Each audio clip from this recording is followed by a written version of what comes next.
Hello दोस्तों, welcome to the square boy. इस video में हम लोग दिसंबर मंथ की थर्ड वीक की जितनी भी अपडेट्स आई हैं ना बिजनेस और स्टार्टअप से रिलेटेड उनको कवर करेंगे। So without wasting any further time let's begin.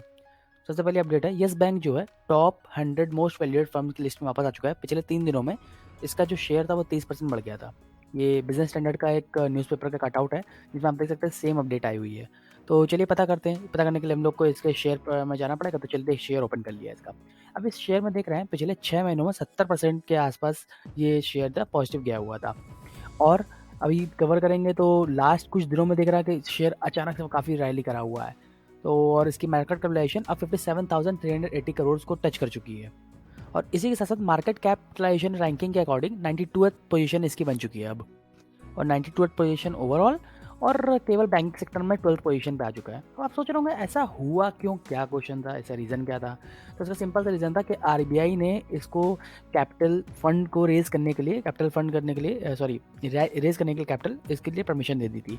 तो इसकी फिर फंडिंग जो थी वो आ गई थी ग्लोबल प्राइवेट इक्विटी इन्वेस्टर से। इसमें यहाँ पर नाम लिखा गया है कार्लेरे और एडवेंट इंटरनेशनल, इनसे आ गई थी। इस वजह से ये अपडेट थी। चलते हैं नेक्स्ट न्यूज़ पे।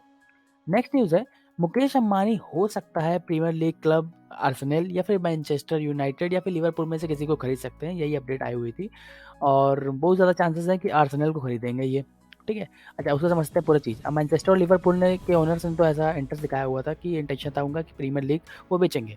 और मुकेश अंबानी का बहुत ज़्यादा चांसेस थे कि खरीदने के। मुकेश अंबानी यहाँ पर खरीदेंगे। जब ऐसी बात देखी गई तो अंबानी का जो बेटा है आकाश आकाश अंबानी, वो आर्सेनल का फ़ैन निकल रहा था। और आर्सेनल का फ़ैन निकलने की वजह से ऐसा चांसेस बहुत ज़्यादा बताए जा रहे हैं कि वो आर्सेनल के लिए ही बीट करेंगे, ना ही लिवरपूल, ना ही आपका दूसरे के लिए, मैनचेस्टर यूनाइटेड के लिए। और जब ये कवर ही कर रहे हैं तो इसके साथ-साथ बताना चाहेंगे, अभी फीफा वर्ल्ड कप हो रहा था तो उसमें भी अभी जो पूरी ख़त्म हुई है अर्जेंटीना उसमें जीत के लिए, उसके लिए बहुत ज़्यादा खुशी हुई मुझे भी ये देख कर के कि मेसी अपने जीत गए। और कांग्रेचुलेशंस भैया टीम अर्जेंटीना। बाकी चलते हैं अब नेक्स्ट न्यूज़ पे। हम लोग का ये क्योंकि टॉपिक नहीं है इस विषय। नेक्स्ट न्यूज़ है, आदित्य बिरला कैपिटल ने ये कंसीडर कर रहा है कि वो अपनी इंश्योरेंस कंपनी को बेच देगा। ऐसा इस वजह से क्योंकि ये 19 साल पुरानी है कंपनी। और 19 साल से लेकर आज तक ये बहुत स्केल अप नहीं कर पाए बहुत ज़्यादा। आप कंपेयर करेंगे इनको पिछले कुछ चार्ट पैटर्न से, जिनमें इनके पीयर प्रेशर में मतलब कि पीयर्स जो होते हैं साथ वाले, वो कितना ग्रो करें। ये ब्लू चार्ट जो देख रहे हैं, इनके साथ वाले ग्रो करें और वाइट वाले ये हैं। तो ऐसा देखा गया है कि पिछले तब से लेकर अभी तक में 31 मार्च में भी इनका रेवेन्यू केवल 6 बिलियन रुपीज़ हो पाया था। और बहुत ज़्यादा तो ग्रो कर नहीं पाया। इसको नज़र रखते हुए इनकी शेयर वैल्यू भी जो है वो भी ट्रेड नहीं कर पाए 2017 के प्राइस से ज़्यादा। आप जरा देखेंगे 2017 में जिस नाम पे उस पर लिस्ट हुआ था उससे ज़्यादा अभी भी नहीं पहुंच पाया है। तो इस वजह से ये सोच रहे हैं रीस्ट्रक्चरिंग के नाम पे ये ऐसा कर रहे हैं कि बिजनेस को कुछ करेंगे, चेंजेस करेंगे। तो इनके सीईओ ने मेनली बात बताई गई है और ये फोकस करेंगे उन सेक्टर्स में जहाँ पर ज़्यादा पैसा आएगा। एसेट मैनेजमेंट जैसे बताया जा रहा है और मॉर्टगेज फाइनेंसिंग में रुपये लगाएंगे। मेनली होता क्या है, इसका पूरा सिस्टम बताने के लिए आपको थोड़ा समय डिटेल में ले जाना चाहूँगा। तो होता ये है कि कोई भी ऐसी इंश्योरेंस कंपनी होती है वो आप लोगों से रुपए लेती है, बार में इन्वेस्ट कर रही होती है कहीं न कहीं पर। तो वो इन्वेस्टमेंट जहाँ कर रही होती है उसी के ब्याह पे इनकी रिटर्न्स आते हैं, फिर वो रिटर्न्स आपको दे रहे होते हैं। तो वही इन्होंने डिसाइड करा हुआ है, ये रिटर्न्स अब करेंगे एसेट मैनेजमेंट पे और मॉर्टगेज फाइनेंसिंग पे ज़्यादा करेंगे। चलते हैं नेक्स्ट न्यूज़ है। नेक्स्ट न्यूज़ है, गोल्ड एक ज़्यादा बेटर पोर्टफोलियो होगा आपका बिटकॉइन और बाकी सब चीज़, ऐसा गोल्डमैन सैक ने बोला हुआ था। ये गोल्ड की ज़्यादा इन्फ्लुएंस नहीं हो पाता है, ज़्यादा अगर फाइनेंशियल कंडीशन सही नहीं रहती, सब चीज़ें बिगड़ जा रही होती हैं, तो गोल्ड कम इन्फ्लुएंस होता है। और वही चीज़ ट्रेडर्स इसलिए गोल्ड पे ही ज़्यादा इन्वेस्ट कर रहे होते हैं। डॉलर की चाहे चेंज हो रहा है, इन्फ्लेशन आ रहा हो, इन सब चीज़ों को देखते हुए। वही चीज़ बिटकॉइन की बात करो तो बिटकॉइन को ऐसा कहा जाता है कि ये कोई हाई ग्रोथ की टेक कंपनी नहीं होती, जैसे अचानक से बढ़ गई तो बहुत ज़्यादा बढ़ गई, अदरवाइज हो सकता है डूब भी जाए, हो सकता है ना चले। तो ऐसी कंपनी के ऐसे नाम से गोल्डमैन सैक ने इसको कंसीडर कराया हुआ है, ये बताया गया है। और इसी से ये केवल बताना चाह रहा है कि आप अगर इन्वेस्ट करने की सोच रहे हैं तो प्रेफर करिए कि गोल्ड में इन्वेस्ट करें rather than investing in bitcoin. अब चलते हैं नेक्स्ट न्यूज़ पे। नेक्स्ट न्यूज़ है, ये भी काफ़ी बड़ी है और इससे आपको एक अपडेट भी देना चाहेंगे कि टाटा मोटर्स के साथ कई सारी कंपनीज़ ने 2% अपने प्राइस बढ़ाने की जनवरी से करे हुए हैं। ये पहले केवल टाटा मोटर्स की बात है, के बारे में देखा गया कि ये अपडेट आई है। हिंडाई, मारुति, टाटा, हीरो सब ने जनवरी से प्राइस बढ़ाने की बात करी है। फॉर्च्यून इंडिया का एक आर्टिकल भी है। तो अगर भैया गाड़ी वाड़ी खरीदनी है तो भैया दिसंबर तक खरीद लो, वरना फिर महंगे हो जाएंगे। अभी बात आती है इसके बारे में थोड़ा, एक कॉस्ट राइज हुआ है तो होने का रीज़न क्या था, क्योंकि इनपुट कॉस्ट बढ़ गई थी और ये 25 साल का तीसरी बार ऐसा हुआ है कि इनका कॉस्ट बढ़ा हुआ है। ये पूरी अपडेट थी और 2% टाटा ने बढ़ाने के लिए बात करी गई है।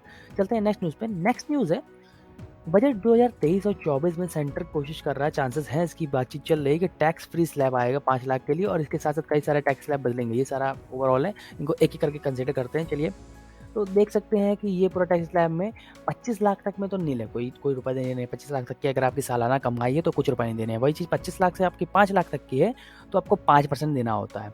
अब 5% तो पहले भी था, 5% अभी भी होगा। लेकिन 5 लाख से 7.5 लाख पे आएगा तो आपका परसेंटेज 20% से घट करके अब 10% पे हो गया। कई लोग इस कैटेगरी में आकर होते हैं। वही सेकंड चलते हैं, 7.5 लाख से 10 लाख पे आएगा तो ये 15% हो गया 20% की जगह। 10 लाख से 12.5 लाख आएगा तो 30% की जगह भी 20% हो गया है। और 12.5 लाख से 15 लाख के बीच में आएगा तो 25% हो गया, जो कि 30% स्लैब में पड़ जाता था।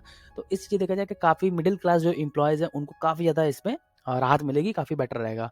तो ये अपडेट आई थी, ये काफ़ी इंटरेस्टिंग भी थी, इस वजह से शेयर करा आप लोगों से, क्योंकि ये अपडेट आपके बजट को सीधे-सीधे जेएम को ये टच करेगा। ये बजट 2022 और 23 में जो आने वाला है, उसमें ऐसा चेंजेस आने के आसार बहुत ज़्यादा बताए जा रहे हैं। बात करते हैं नेक्स्ट न्यूज़ की। नेक्स्ट न्यूज़ है, यूके का इन्फ्लेशन 41 ईयर हाई को टच करके वापस गिर चुका है, 10.7 पे आ चुका है। जरा यूके के इन्फ्लेशन के बारे में थोड़ा बात करते हैं तो अच्छे से आपको समझ में आएगा। तो चलिए पहले इसको ग्राफ देखते हैं यूके के इन्फ्लेशन का पिछले कुछ सालों का। 2012 से ये ग्राफ देख रहे हैं। इस ग्राफ में देख करके आपको समझ में आ रहा है कि बैंक ऑफ इंग्लैंड का एक ग्राफ है। इसमें देख के समझ में आ रहा होगा कि इन्फ्लेशन इनका 2% लगभग हर साल बैटल कर रहा होता था, 2% के आसपास ही टच कर रहा होता। 2021 से, आप 2012 से 2021 का देखेंगे, 2% के आसपास ही टैकल कर रहा है। कभी 2% हुआ, 2% से कम हुआ, कभी कुछ नहीं, कभी थोड़ा हुआ, फिर 3% के आसपास हुआ, ऐसा होता था। लेकिन अब देखा गया है कि पिछले 12 महीनों में बहुत ज़्यादा बड़ी स्टीप आ गई, बहुत ज़्यादा ऊपर उठ गया, ये चीज़ देखी जा रही है। और ऐसा देख करके समझ में आया कि इन्फ्लेशन काफ़ी ज़्यादा बढ़ा है। और इसको अगर लॉन्ग टर्म में देखेंगे आप, तो ये देखिए, ये ग्राफ 1981 से अभी तक का है। 3.5 से 3% रहता था। सॉरी, ये परसेंटेज, ये जो है बैंक ने इसके लिए वो रेट बढ़ा दिया है, रेपो रेट जिसको यहाँ पे इंडिया में बोला जाता है। बैंक ने रेट बढ़ा दिए, इंटरेस्ट रेट बढ़ा दिए हैं, 3.5% कर दिया, 3% था पहले जो कि। और ये इस वजह से हुआ है क्योंकि 41 साल पुराना ये हुआ है ऐसा चीज़। पिछले 41 साल पहले कभी इतना इन्फ्लेशन आ रहा था, जिसको इस बार 11.1% टच करा। अब 11.1 से वापस घट करके 10.7 हो गया। इसी की अपडेट आई थी, इसको कवर किया है। चलते हैं नेक्स्ट न्यूज़ पे, महिंद्रा एंड महिंद्रा की। नेक्स्ट न्यूज़ है, महिंद्रा 10,000 करोड़ रुपए का सेटअप बनाने जा रहे हैं पुणे में। पुणे में 10,000 सेटअप मैन्युफैक्चरिंग फैसिलिटीज ये सेटअप करेंगे, जिसमें इनका टारगेट है 2027 तक 30% की सेल इनकी केवल ईवी व्हीकल्स के through, that means electric vehicles के थ्रू हुआ है। इस वजह से इन्होंने सेटअप किया है। देन नेक्स्ट न्यूज़ है, बीओबी ये प्लान कर रहा है कि वो नैनीताल बैंक के जो स्टेक्स है वो बेच देगा। ये बैंक बिजनेस स्टैंडर्ड का एक आर्टिकल भी है कि इन्होंने हाँ ओके बोल दिया है कि ये बेच देंगे। बात करते हैं नैनीताल बैंक की, तो नैनीताल बैंक में बीओबी का 98.57% इक्विटी है। और नैनीताल बैंक जो है उसकी 150 ब्रांचेस है उत्तराखंड में, उत्तर प्रदेश में, दिल्ली, हरियाणा, राजस्थान में। तो ये पूरा था। अब बात करते हैं बैंक ऑफ बड़ौदा की, इसकी इम्पैक्ट क्या पड़ा। तो जब से ये अपडेट आई हो, 16 दिसंबर को अपडेट आई, तब से 5% तक इनके शेयर डाउन में गए हैं बैंक ऑफ बड़ौदा के। और ये पूरी अपडेट ये थी। अगली चलते हैं नेक्स्ट न्यूज़ पे। नेक्स्ट न्यूज़ बहुत बड़ी न्यूज़ है कि बायजूस बीसीसीआई की जर्सी, बीसीसीआई में जितने भी प्लेयर्स खेलते हैं उसमें जर्सी में बायजूस लिखा होता था, उससे ये नेम को अपने हटाने की बात कर रहा है। तो ये नेम हट सकता है बायजूस का इससे। ये एक अपडेट थी। फिर नेक्स्ट न्यूज़ आती है, नेक्स्ट न्यूज़ है रेजर पे में ऑन कोई भी मर्चेंट, अब नए मर्चेंट जो भी ऐड होने जाते हैं रेजर पे से, उनकी ऑन बोर्डिंग के लिए रोक दिया गया कुछ टाइम के लिए, रोक लग गई। इसके लिए कहा जा रहा है कि 2 हफ्ते तक लगेंगे ऑन बोर्डिंग को रिज्यूम करने के लिए।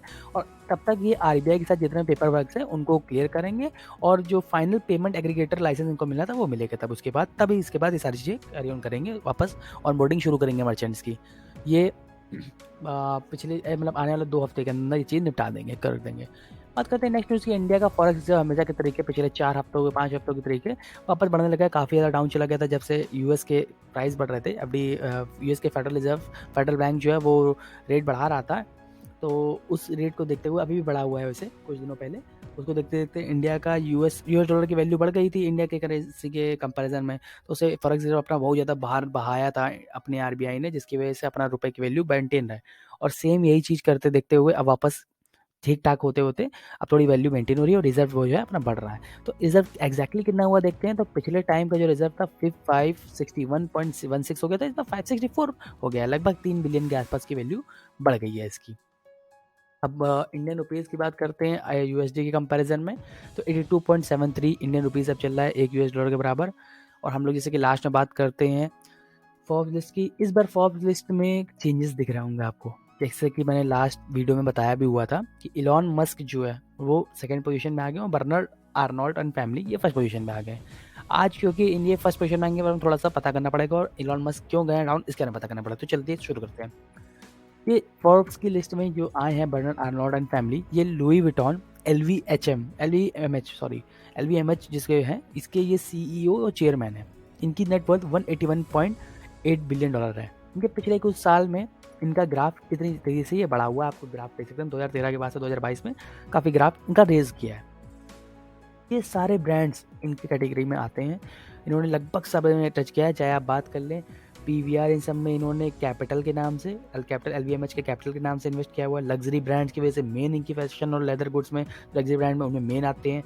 वाइन्स स्पिरिट्स बेचते हैं, राइट साइड में आप ऊपर देख रहे होंगे। देन उसके बाद सिलेक्टिव रिटेलिंग, वॉच और ज्वेलरी में इनका आते हैं। मतलब काफ़ी बड़ा ब्रांड है ये। और इनका जो शेयर है वो पिछले कुछ सालों में, जब से ये लिस्ट हुआ है तब से देख रहा होंगे, अभी तक में 3000% के आसपास रैली कर चुका है। 3393% के आसपास रैली कर चुका है, जो कि बहुत अच्छी बात है। अब सोच रहे होंगे इलॉन मस्क क्या इतने बढ़ गए कि मतलब सॉरी ये इतने बढ़ गए बर्नार्ड आर्नोल्ड कि इलॉन मस्क को टकरा देते। इलॉन मस्क नीचे आने का रीज़न क्या था? तो चलते पता करते हैं इलॉन मस्क क्यों नीचे गए, वाई। सबसे पहला रीज़न है, इलॉन मस्क का शेयर जो है आप पिछले एक साल में देख रहे होंगे, आज की डेट से पिछले साल कंपेयर करें तो ये गिरा है, 62% डाउन गया है। और सबसे बड़ा रीज़न यही चल रहा था कि टेस्ला के शेयर ही डाउन गए। तो पहला रीज़न टेस्ला के शेयर डाउन गए। फिर बात करते हैं नेक्स्ट रीज़न की। तो नेक्स्ट रीज़न है इन्होंने $44 बिलियन की जो टोयोटा के साथ डील करी वो। और तीसरा रीज़न जो बहुत बड़ा बन रहा है इस समय, ये टेस्ला के शेयर बेच रहे हैं। ये देखिए राउटर्स का एक आर्टिकल भी है, $3.6 बिलियन इन्होंने फिर बेच दिए। तो टेस्ला के स्टॉक फिर से क्योंकि गिर रहे हैं, क्योंकि ये शेयर जो है वो बेच भी रहे हैं, इस वजह से गिर रहे हैं। इस वजह से इनकी रैंकिंग डाउन जा रही है। अब बात करते हैं 5th to 8th पोजीशन की। 5th to 8th पोजीशन में Warren Buffett, Bill Gates, Larry Ellison जो कि ओरेकल का फाउंडर है, और मुकेश अंबानी, ये सेम पोजीशन सबकी चल रही है। तो आज की यही सारी अपडेट थी। और अगर आपको मेरी वीडियो अच्छी लगे तो प्लीज़ चैनल को सब्सक्राइब करिएगा। मिलते हैं आपसे अगले वीडियो में, तब तक के लिए धन्यवाद।